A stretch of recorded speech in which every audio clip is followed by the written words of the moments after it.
We're back. Two plot goblins just sitting here, staring each other in the hairy eyeball. More than excited. Elated. Just a couple of plot goblins talking about some fellow devils. Oh, and there's nothing. Hey, can I ask you a question? I Is would there love anything it. that you love more than bellying up to this little small circular table, sitting down with two microphones and staring me in the It's eye? probably my favorite thing to do. Well, You know. yeah, I'm. I have an unofficial podcast with my wife where we don't film it, and it would be weird if we did. True. That's my first Isn't favorite that podcast. called OnlyFans or whatever? This is my second favorite podcast. Heck yeah, dude. Well, this is an exciting episode, everybody. We're going to have a hot take on today's book, but, or at least a lukewarm take, I think. But we're excited to review The Devils by Joe Abercrombie. It's our first Abercrombie that we've read so far. And so this is a momentous occasion for both of us and, frankly, for all the readers out there. So I would say as far as timeliness goes, this is probably a good time to review The Devils. It's a relatively newer book. It was a one-off. I think it came out May 14th, I think mine got delivered, something like that. May 14th, May 5th. And so 2 months. We kind of grudgingly plowed our way through this, but plow isn't the right word. It was more like we just gallivanted our way through, or I'd say it took Cupid shuffled our way through. It took me the same way to read this book as it did for their roundabout way to get to Troy. I mean, that's a good way to start. I'd say that my journey through this book is very similar to the journey of the book. Hey, I'm going to go like this for you.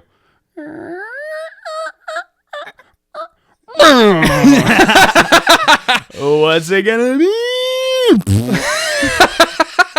Well, here's the thing, and I hope Joe sees this, and I hope that he writes us a mean-spirited letter. Joe, if you do read this, I loved the way that you wrote the book. I just wasn't the biggest fan of how you told the story. Yeah, and you know what I like too? I like that we're getting into like the overarching sentiment early in the podcast for those people that just want to dip in and dive the frick out. Right. If you're looking for someone that's just going to validate how much you love this book, you just turn it off. Subscribe, but turn this off. Well, subscribe. Hey, speaking of subscriptions, we're about to hit 260. Ah, wow. So that's we exciting. picked up a couple, and that's from a pretty slow reading year in terms of books that we've podcasted on. We probably have 10 episodes total? Maybe, oh no, we've got 18. 18, wow. Now, granted, that probably over probably 10 books. Yeah, that checks out. We're getting there. I think I'd love to do some second half of the year goals around books. But anyways, everybody, we've obviously given just a high level, how did we feel about this book? And so now we're going to do the actual due diligence of diving into some of this a little bit, explaining what we liked, what we didn't like, moments that we felt impassioned, and frankly, moments that we felt frustrated as hell. And maybe moments that we were a little bit bored. And so that's what we're going to do today. And I like kicking these off with you just giving me an idea of, hey, what was something that you liked and something you didn't? You mentioned like the writing, for example. So I don't know if you want to start there. Yeah, I will say the thing that I liked the most is, although it was challenging for me after a chapter or two, Joe, you do a great job of setting the scene, but you do it in very long run-on sentences. So once I was able to get over that, I actually loved your writing style. It's not often that I can pick up a book after not reading it for some time and immediately be able to visualize the world around me and how the characters look and how they're feeling and that dynamic. So I thought that was great as I constantly picked this book up and down. His world building was very visual and very descriptive, where I never felt like I had to struggle to put myself in the shoes of one of the devils. So I absolutely loved that part. Yeah. How about that? I'll say something I like too. Then Sure. we can disparage the hell out of this. I'm just kidding. We don't give that hard of takes for the most part, but something. So I would agree with you. I for one enjoy a run-on near fragment of a sentence. Right. I really like that.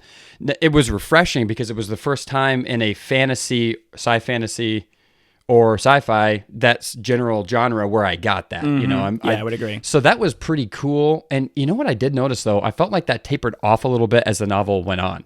Yeah, I would agree. So that was just kind of interesting. It was almost like he started off in one frame of mind and then kind of ended this slightly, like the prose just shifted ever so slightly, but he was doing it a lot up front and then had moments of it throughout where he just give these glorious, it was a paragraph worth of material with 2 sentences. Right, exactly. And like you said, it was a fun way once you got into the rhythm of how he writes and was speaking to visualize what was happening. And he could say an awful lot in terms of world building just with these super bouncy, dense sentences. So I would agree with that. I really liked that.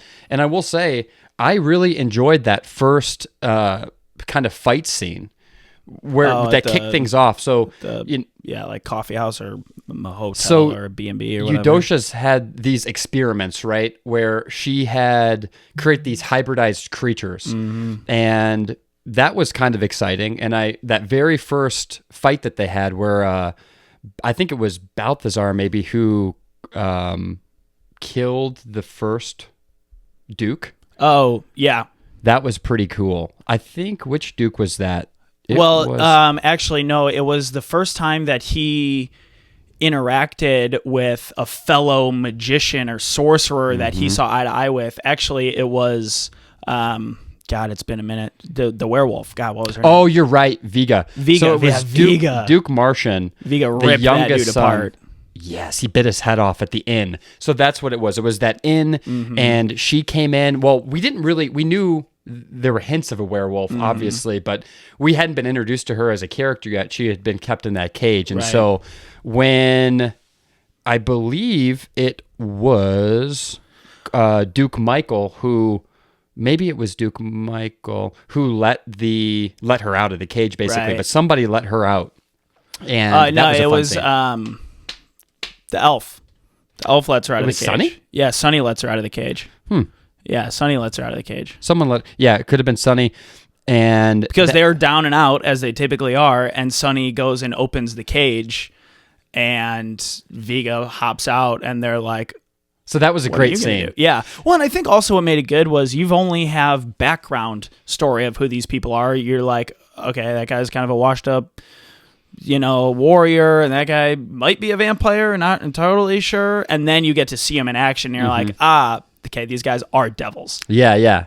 Well, yeah, they're just sort of this hardened group of prior criminals, kind of, or that have been indicted by the church, and for a myriad of reasons are now serving their time and indentured servitude for the Chapel of Holy Expediency. Yes, is the name of it, which I thought was great. So I did like fun that. naming conventions, and so there was a lot to be desired about it. My issue was after that first fight scene, it was so obvious. I'm like, please don't just go and knock off one Duke at a time, right, and do the same thing over and over again, which is kind of what he did. And so now branching into one thing that I didn't like, it was just sort of the repetitiveness of the plot. I was really hoping it would be a bit more dynamic, and every time they came up to a Duke, they more or less prevailed. Every single time. Right. And it was very similar fighting.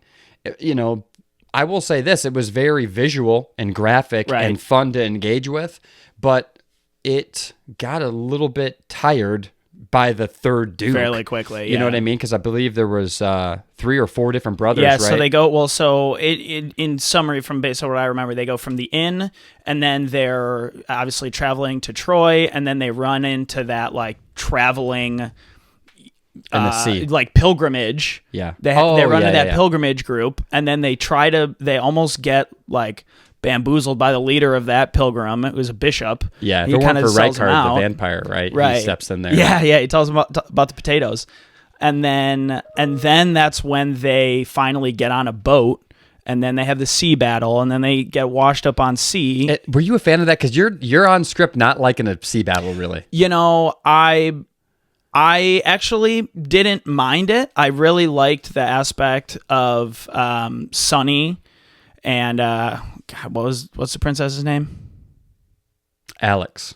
Sonny and Alex. I loved them climbing up on the rafters and whatever. I enjoyed that. And then so they get washed up, and then they're on that island, what I thought was an island, but it was more of a shore. Yeah. And then they all got separated. They get separated. Yeah. And then they're kind of going through these downtrodden towns because it's a husband and wife that you find out battling each other because they're like having a rocky marriage. Yeah.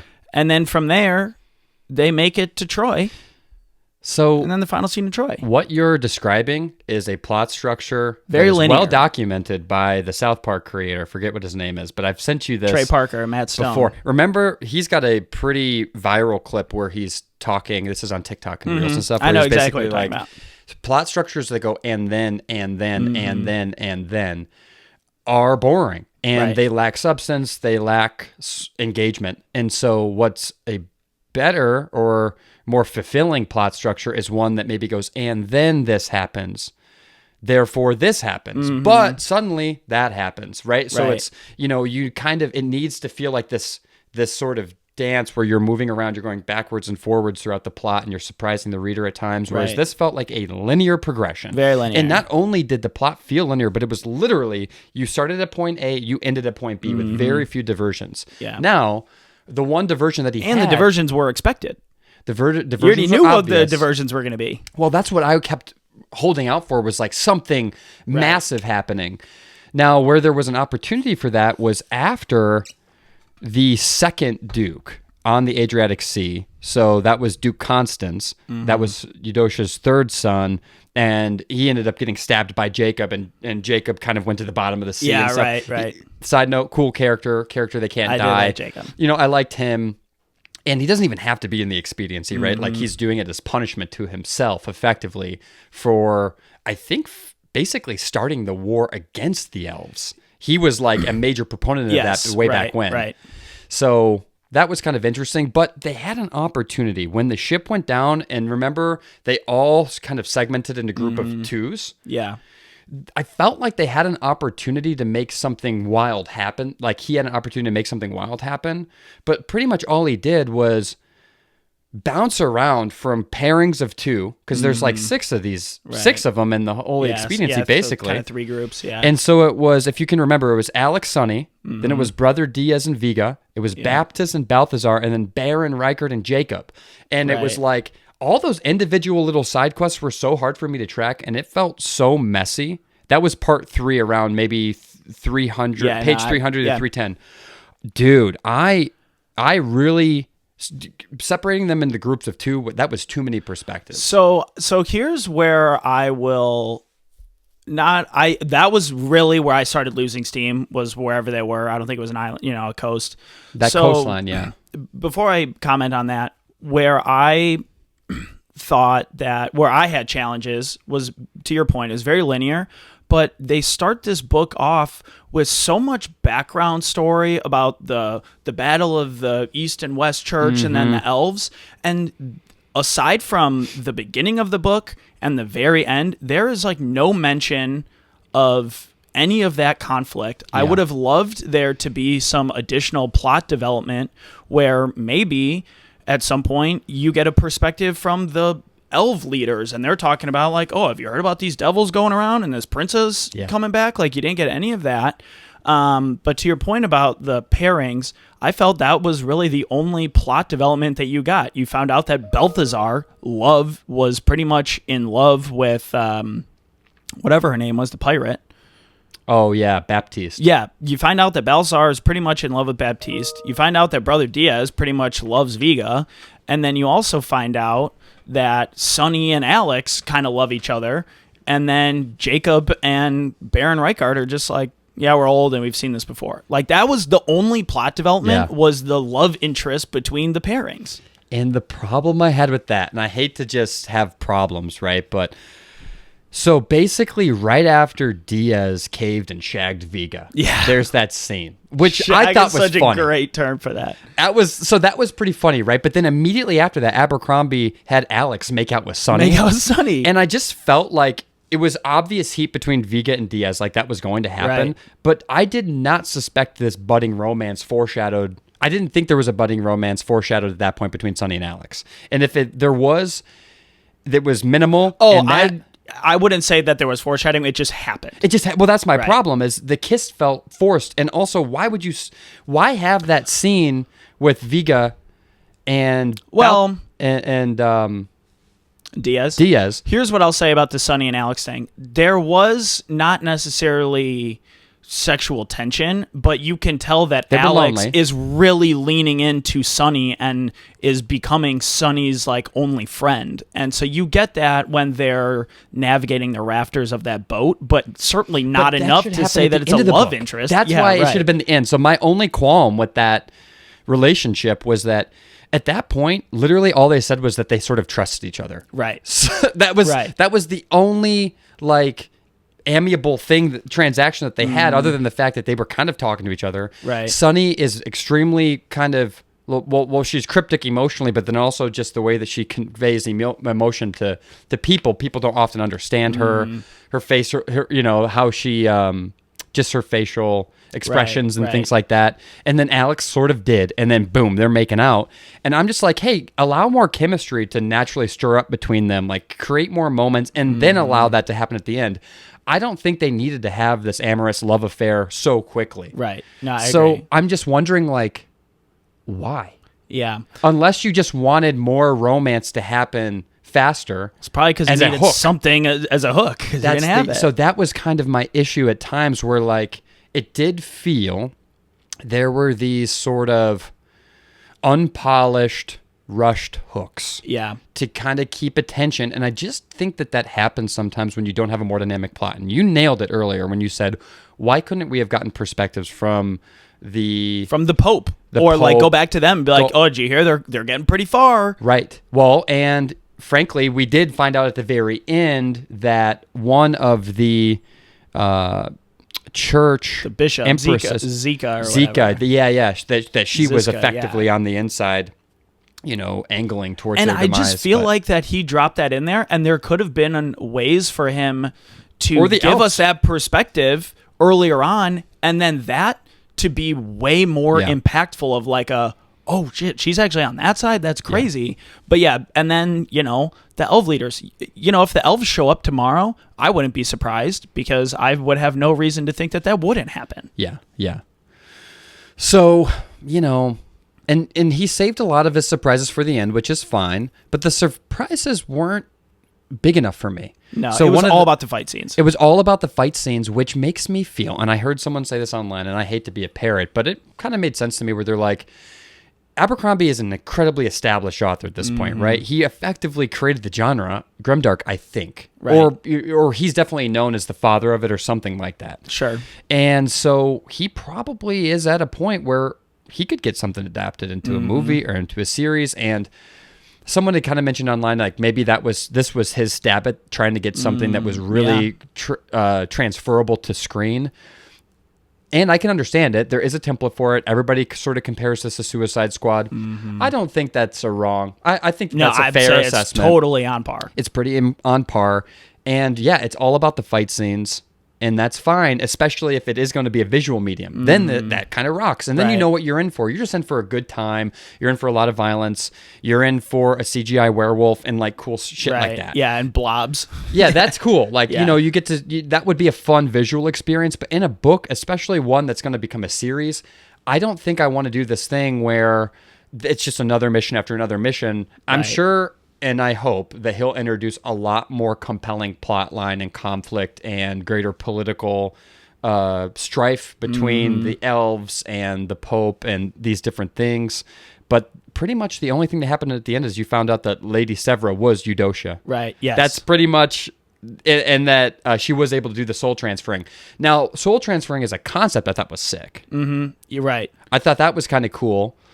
It would have been cool to explore that a little bit more to understand how that worked. But then it's like, that's not what this book was about. This book was not going to get granular in any of its system for the magic. I will say that reminded me of probably my favorite twist that Abercrombie had in the entire book was at the very end when they're all getting sentimental and they're leaving Alex after she gets married. And Balthazar is talking about how he's had this change of heart and how he wants to stick around.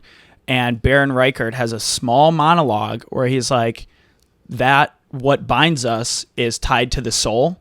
Dog, I'm a vampire. I don't have a soul. I do this because I have nothing else to do. Right. And so you find out that Baron's just along for the ride and could leave at any point. Was that Baron or was that... Baron Reichard. He's a vampire. He doesn't have a soul. And the thing that the stripe on their wrist is tied to is their soul. So he's just literally along for the ride. He's just along for the ride. Missed that. That was probably my favorite mic drop for him. Well, he is a pretty elusive character. Every fight scene, he's gone. Right. Now, you don't know that he's gone for sure. He might be pulling strings similar to how Sonny does, right? But Abercrombie gives Sonny a little bit more screen time explaining that, well, she tied this dude's shoe. She kind of tickled this guy back of this guy's ear. Stabbed him in the butthole. That almost happens. Whispers something dirty into somebody's ear. Yeah. So it's like, I wonder, I just found that humorous that he did step up in major ways when he needed to, but also he was pretty aloof. Right. Now, when you introduce a cast of characters like this, I will say, it does make me interested in sort of, a future book where maybe he does do a deep dive into all the escapades of Baron Reichard's past. Right. And when he dominated as a vampire, how he even became a vampire. Right. And because he's thousands of years old or something? Effectively. So that's kind of cool. And then obviously he's setting it up for... a new brother Diaz Jacob. And a new Balthazar, pretty much. Well, Diaz is now, he got promoted. Right. So in the last scene, you've got those two people riding in the cart together, and it's pretty much rinse and repeat. One of them is going to be Diaz's replacement, and then the other one, I believe, is going to be kind of like a Balthazar, where he's a magician or something. I'm not 100% sure on that, but there's two people in the cart that are essentially just going to backfill the two people that are missing. And so it's I don't know. I think I would certainly read the next one, but I will be prepared to DNF it. Well, I'll say this. It's a long book for what it is. Right. I think this would be a great, just sort of low fantasy, sort of thrilling 300 to 400 pager. Right. And just knock them out. Just make 10 of them. Yeah, definitely. That would be awesome. Definitely. But if you're going to make it a 600 or 500 and something 600 page book. Right. And, and not a lot happens as far as I'd rather he split that book and give me a cliffhanger at the end of book 1 where they're they just killed Duke 2 and they're washed up on shore. Tune in next week. It felt a little see what happens there. Didn't it? Yeah, it's just it was too on script. Yeah, and here's my big issue that I'm having: this book got a ton of publicity by all of my favorite podcasters, which is fine. I completely understand. You do a big circuit, which also this big circuit that he's doing. Maybe this was I don't know a lot. Admittedly, I don't know a lot about Abercrombie. I don't know if this is the first book he wrote in a while and published, and maybe that's why there's this huge thing. And obviously, he's such a huge author. It's like it's like Bieber just dropped a new album, right? It's going to get a lot of publicity, and people are going to say it's great even if it's not. Right. I almost just kind of felt though with books, don't do that. And or did you really think that this was a 5-star book? No. Or people that are saying this, some of my favorite.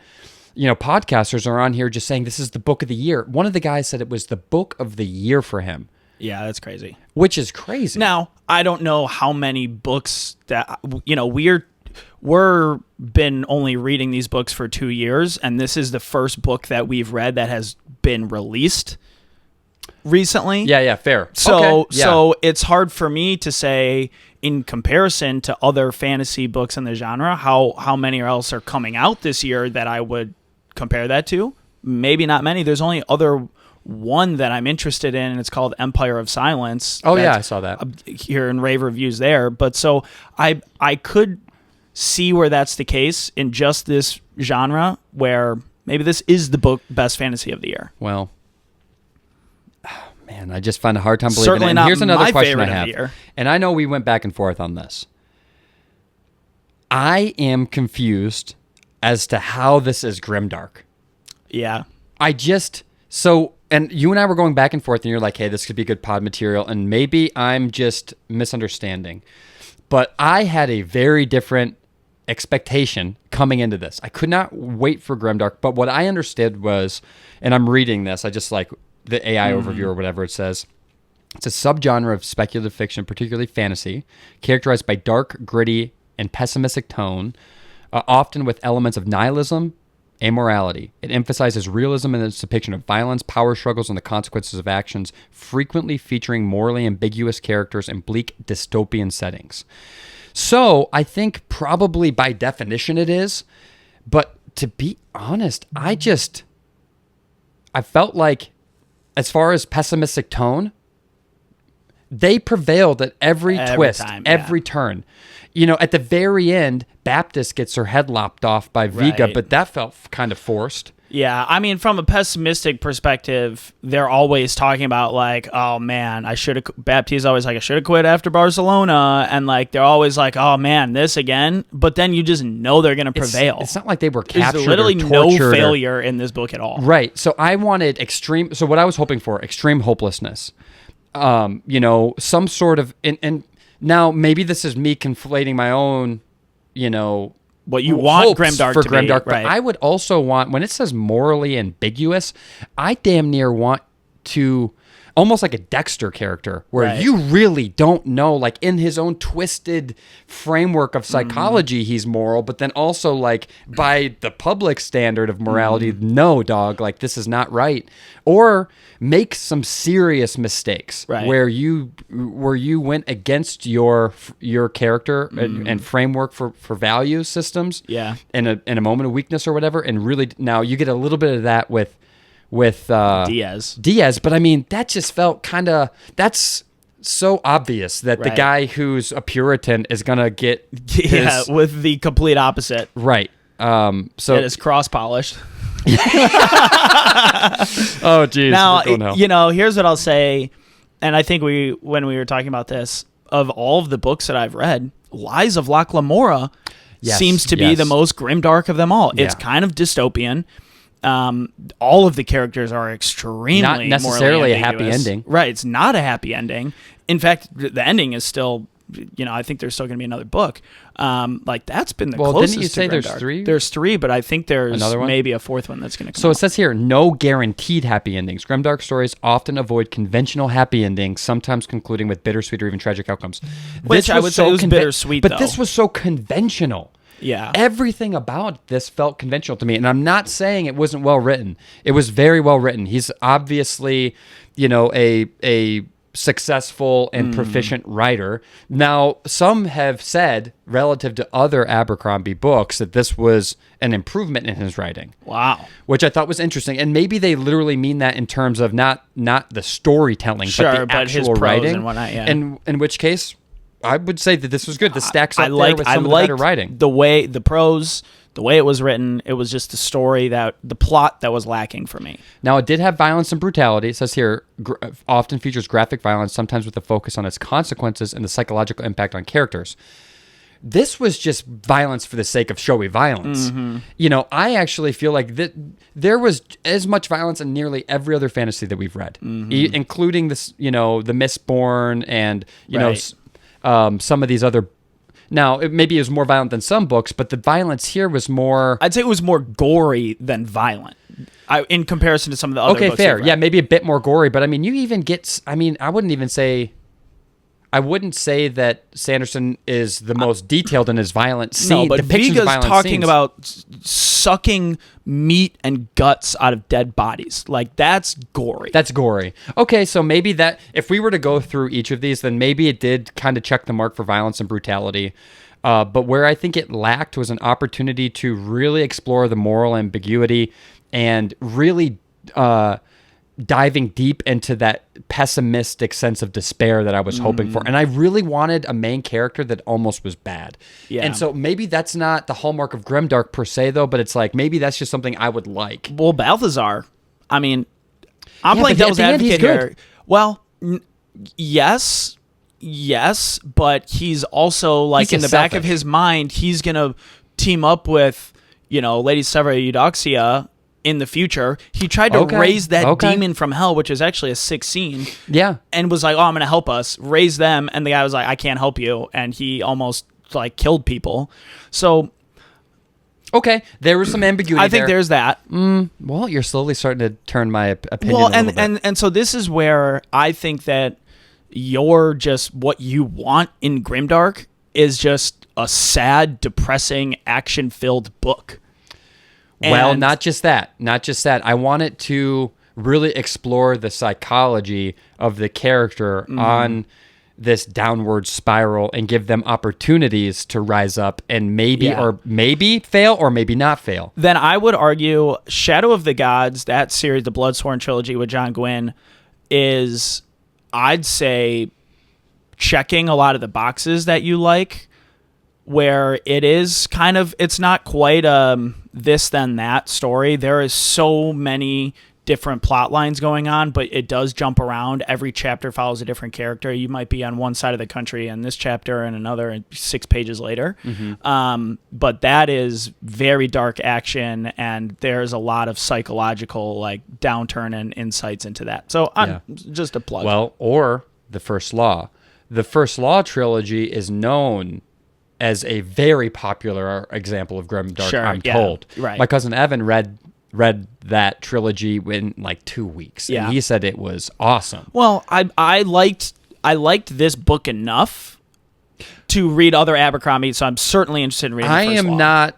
While I am critical of this book, I think part of the reason I'm critical is because of how lauded he The is. expectations and of he's the Abercrombie. father of Right. Grimdark. Yeah. Also, to give a very quick sneak peek, I'm reading my first Robin Hobb right now, yeah. Assassin's Apprentice. And I am dude, liking it a lot.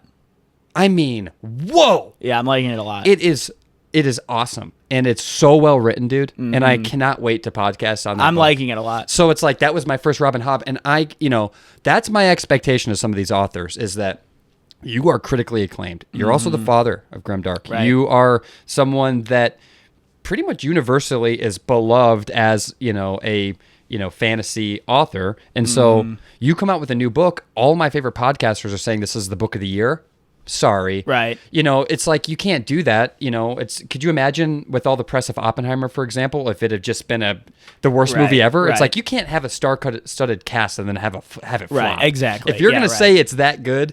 So anyways, that was more my challenge, but that does not mean that I'm not going to read more. Oh, for Still a sure. good book. And frankly, if I didn't know all the backstory, I probably would read this and say, oh, it's pretty good. Yeah, not bad. Yeah, it's not bad. Now, as someone who really appreciates plot, as a goblin, and I'm not going to say that this was my favorite No, no, by any means. no, certainly not. But one of the things I also was going to mention to you, I put together some thoughts on a rating system. Yeah. I do not think by any means that we need to trial it now for this book. Yeah. I'm sorry. At work. New rating system. Potentially. So maybe we could talk about this right now, because look, I think we've pretty much, have we covered everything that you kind of wanted to? Yeah, I was just going through my notes. There was nothing else. Ultimately, my final thing that I'm going to say to that is, if there was even a flashback chapter every 100 pages, or a quick chapter going back to, the Pope or the leaders of the Elves, it would have easily given this book at least a 0.5-star rating higher for me. I would agree. And I did want to say, there was one scene that I did like, outside of the very first action scene with the first son, the scene where Balthazar uses the mass grave from the plague under the church to kill Duke Sabas sick. and his crew. The That pit. was really The cool. pit was sick. So I put here, I like the scene Balthazar uses a mass grave from the plague under the church to kill Duke Sabas and his crew as the building is caving in and the earth is ripped open from the geomancer who's inadvertently helping Balthazar awaken the dead, whose rotting limbs claw by the hundred, swarming Sabas and his crew while dragging them into the murky depths of the rotten putrid that was underground sick. grave, That was rocks and roof pummeling them to death. Yeah. So very cinematic, right? So he definitely, even the God scene, he has very cinematic scenes, which when you're in the scene, it feels exciting. The problem is it's a bit like dessert, where it just sort of tastes good, and then you're still hungry. Right. So that's the issue when you don't have great plot. Well, and it was just like, Jacob is going to sacrifice himself to kill the Duke. You know, Balthazar is going to use some magic. Sunny's going to be invincible and do something that turns the tide of the fight. She's really not invincible, but invisible. Sorry, invisible Yeah. is going to turn the tides, and Alex is just going to somehow survive. Yeah, and but that's why I said it's perfect for a 300 to 400 pager. Mm-hmm. If you want to endear, if you're going to write like that, where it's and then, you just have to make it quick. Yeah. Like a comic book, kind of. And not to say that comic books don't have amazing plot, because they obviously do, but you could just do it in shorter bursts so that the plot is more, it evolves and becomes more dynamic over the course of a few books. Right? But if you're going to make it a trilogy type thing, that's expected that you're going to be much more structured and dynamic in that book that you read. Yeah. Whereas if it had been shorter, I would use this as sort of this sort of page turner. Don't have, maybe even a little bit less dialogue, frankly, and just allow the dialogue to happen during the fight scenes, and let's rip them. Or less world building. Like, I feel like you got to have a lot of world building, or, there was just too much action and not enough of the other stuff that I like. So, speaking of stuff that you like and world building and this and that, I have put some thoughts down as what a rating system could be and the criteria that we could rate. And so my thought though is we don't want it to be too many variables that we're, because it needs to be scalable. But so anyways, I've got plot, magic system, world building, character development, writing style, and then personal connection to the story. I heard in a podcast, I think it was the Tudor Ramble podcast, where one of them had mentioned personal connection as one of their axioms and for rating. And I liked that because sometimes I can't quite explain it. Maybe frankly, personal connection to the story could be that you really kind love of subjective rating, where the other ones are a little bit more objective. Yeah, because it's so hard to say. It could be the amalgam of the other variables intersecting in a beautiful way, but in a way that you can't quite explain. It feels like the it factor. Right. So yeah, personal connection to the story almost feels like your personal it factor. Or maybe you read this book while you're on a beach on vacation, and it just hit harder because you were on a beach on vacation and you just liked it more. Or something just happened in your life where the character happened to speak to you. So what do you think about those? 1 out of 5 for each one, or 1 out of 10? So I have 1, 2, 3, 4, no, 5, you 6. got 6, but 1 out of 5 or 1 out of 10? Well, we've been rating on a scale of 10. Yeah. Current. So I think that could be. I like a scale of 10 just because I don't know. Maybe I'm a little bit more. I think you with get that. a little bit more granular with. And the averages feel a little bit better to me. Whereas when you average one, scale of 0 to 1 to 5 or whatever, you get a little, it's. I like 10. Yeah, I'm good at 10. Okay. I wasn't going to. If you're listening to this and you've gotten to this point, let us know what you think about the rating scale, and if you have any comments. Do you think I'm missing anything on that though? I don't think so. That's okay. Those are the ones that I would conclude. But yeah, if you have any insights, let us know. Yeah. Well, hey, before we rate, I'm going to leave you with one quote that I liked from this book. It's a simple quote. I want to hear it. What's hard to make is hard to break. I love that. I like that. Me too. That helps. There was a couple one-liners like that maybe that would help me with the personal connection a little bit or something, because I'm somebody that really appreciates some of those. Yeah. And so, given, like you said, with your rating scale, I don't think that this book had enough of any of it for me to. I also want to premeditate it a little bit more, so it's like, maybe let's not do it on this one. Mm-hmm. I think Robin Hobb will be a great one to start that with. Well, here's the other thing. It's not all the books we read necessarily have a magic system. So this is more of a, fantasy. Now, granted, this does not necessarily have a magic system, but it has characters in it that are pulling from magic. Yeah. Kind of. Well, and, instead of magic, it could be like... action sequences or Balthazar, right? So he's not. What does he refer to himself I'm saying as, a magician? in your scale, if we're reading, say, like a Red Rising doesn't have magic, but they have, Darrow shooting himself out of a spaceship. So instead of magic, it could be. Your category could be more fight sequences or action. Or like the science, right? So a sci-fi should have science. The fantastical elements or something. I don't know. Yeah, we can probably, as long as it's scalable. Yeah. So this is a good fantasy one, but Do you want to go with your rating first? I usually do. Yeah, I want you to do it. Go by feel. Go by feel. 1 to 10.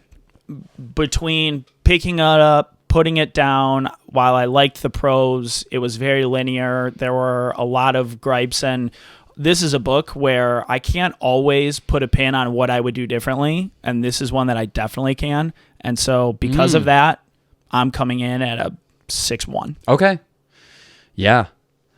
That is a low rating, a relatively low rating for you. But I think in the whole, when you look at how books are rated, that is accurate. Yeah. It's a 3-star review on Goodreads. Yeah, I think so. On Goodreads, I gave it a 2 stars.